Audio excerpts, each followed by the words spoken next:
cellphone. Pag nire-reset na, magbabago yung wifi. Yung si Dede doon sa kasi sa... Bali tatlo eh, saka isa yung cellphone na ginagamit ni Dede dati. Gusto kong manood ng K-drama. Ang problema, hindi ko alam kung ano panonoorin ko.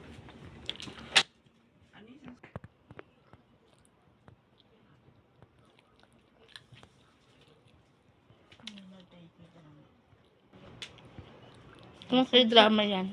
Maghahanap ako ng K-drama. Mag-suggest nga kayo magandang palabas. Wala akong Ang pangit pala kasi talaga ng tinapay. Kailangan maraming taste, maraming palaman. Oo, pag galing sa dulo talaga, makapal yan eh. Mahirap talaga. Kaya nga, hindi kinakain. Sa dulo talaga kinakain. Oo, kinakain ko yun. Lahat pala kung mga peanut butter na lang. Pasok ko dito. Meron bang peanut butter? Yan lang sa palengke.